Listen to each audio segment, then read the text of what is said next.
L'objet essentiel aujourd'hui, c'est de pouvoir annoncer ce point de presse conjoint qui réunit le Burkina Faso, le Mali et le Niger. Je voudrais, avant de faire ma déclaration, pouvoir présenter nos collègues qui sont avec nous. À ma droite, nous avons Madame Olivia Rwamba, qui est ministre des Affaires étrangères, de la coopération régionale et des Burkinabés de l'étranger du Burkina Faso. Suivi de Monsieur Jean Karamogo Traoré. Non, je crois que je vais revenir à lui. Voilà, je vais finir avec le Burkina. Donc, de M. Jean Karamogo Traoré, qui est à l'extrême gauche, qui est le ministre délégué au ministère des Affaires étrangères, de la coopération régionale et des Burkinabés de l'extérieur du Burkina Faso, spécialement chargé de la coopération régionale. Ensuite, nous avons une délégation de la République sœur du Niger, conduite par le colonel Abdourahmane Amadou, ministre en charge de la jeunesse, des sports et de la culture, porte-parole du Conseil national pour la sauvegarde de la patrie, assurant l'intérim du ministre des Affaires étrangères de la République du Niger. Aussi, membre de cette délégation de la République du Niger, le colonel Sani,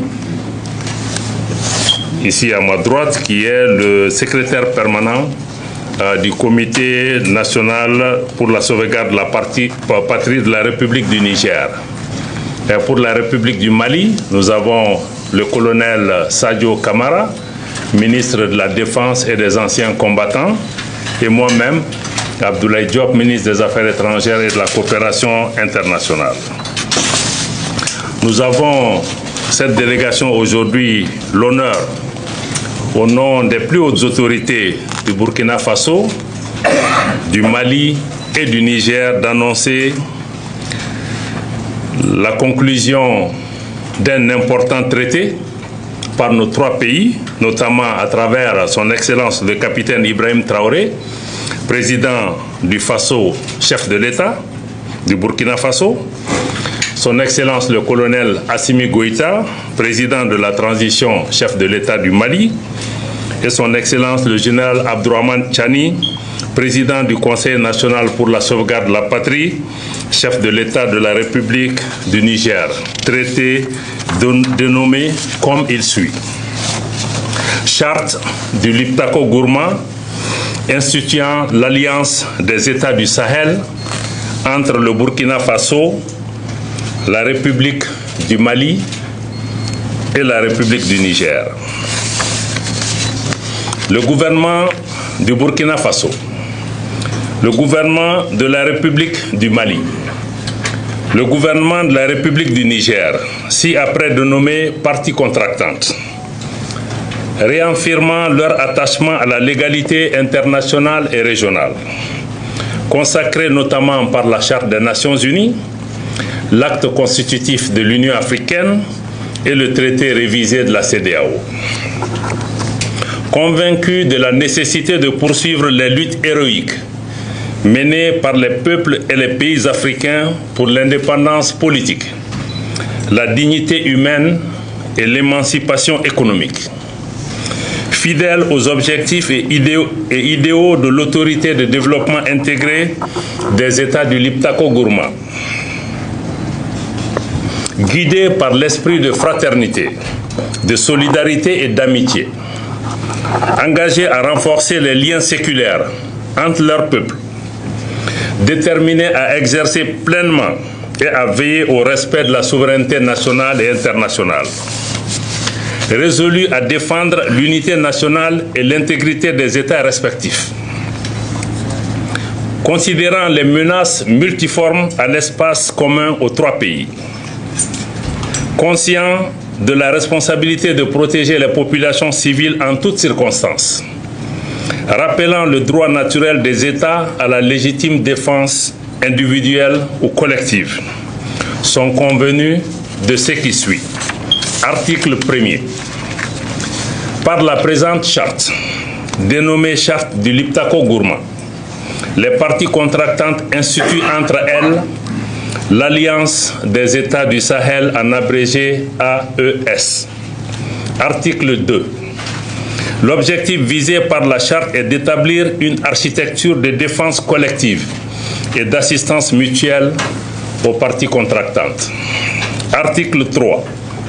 Les parties contractantes mettront en place ultérieurement les organes nécessaires au fonctionnement et mécanismes subséquents de l'Alliance et définiront les modalités de son fonctionnement.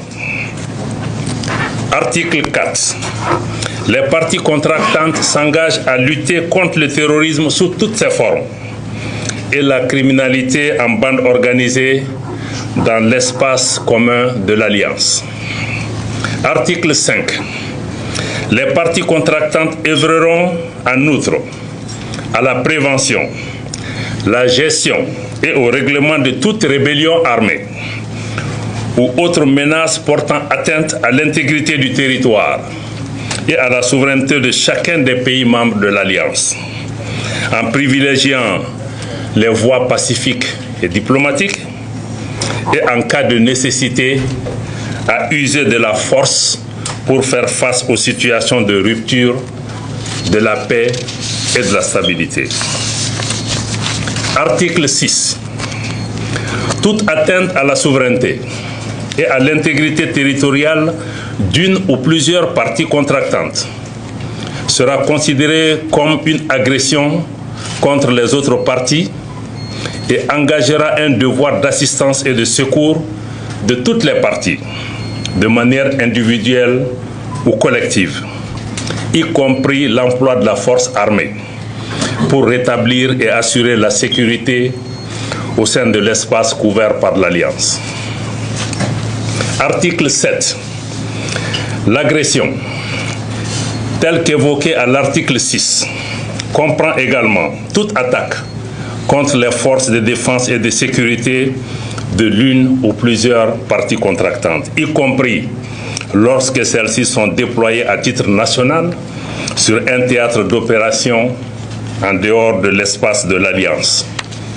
Toute attaque et en tout lieu contre les navires et aéronefs de l'une ou plusieurs parties. Article 8. Les parties s'engagent à ne pas recourir entre elles à la menace, à l'emploi de la force ou à l'agression, soit contre l'intégrité territoriale ou l'indépendance politique d'une partie. À ne pas faire de blocus des ports, des routes, des côtes ou des infrastructures stratégiques d'une partie par les forces armées. Ne pas, à partir d'un territoire mis à la disposition par une partie, perpétrer des attaques ou des agressions contre une autre partie ou des États tiers. Ne pas, à partir du territoire d'une partie, permettre à des groupes armés, des forces armées irrégulières ou des mercenaires perpétrer des attaques contre un pays du champ. Article 9. Les décisions de l'Alliance sont prises à l'unanimité des États parties. Article 10. Le financement de l'Alliance est assuré par les contributions des États parties. Article 11. La présente charte peut être ouverte à tout autre État partageant les mêmes réalités géographiques, politiques, socio-culturelles qui acceptent les objectifs de l'Alliance. La demande d'adhésion est acceptée à l'unanimité des États parties. Article 12. Toute proposition de modification de la présente charte est soumise à l'acceptation unanime des États parties. La demande de modification doit être notifiée aux autres États parties par la voie diplomatique, moyennant un préavis de 3 mois. Article 13.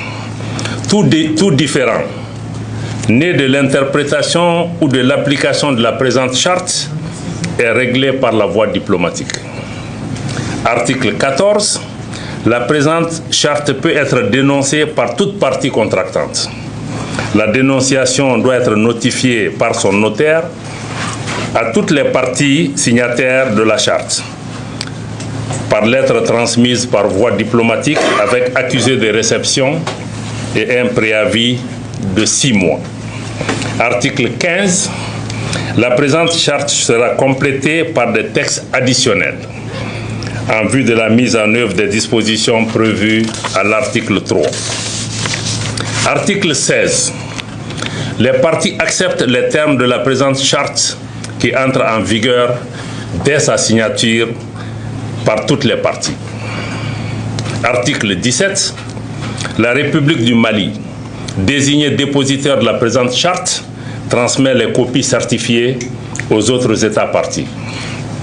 Le dépositaire reçoit et soumet à la décision unanime des États parties toute nouvelle demande d'adhésion à l'Alliance, conformément aux dispositions prévues à l'article 11 de la présente charte.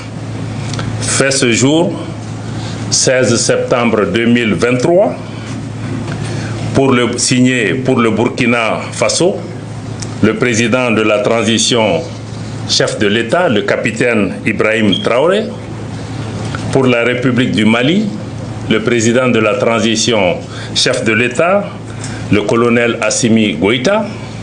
Pour la République du Niger, le président du Conseil national pour la sauvegarde de la patrie, chef de l'État, le général Abdourahmane Tchani.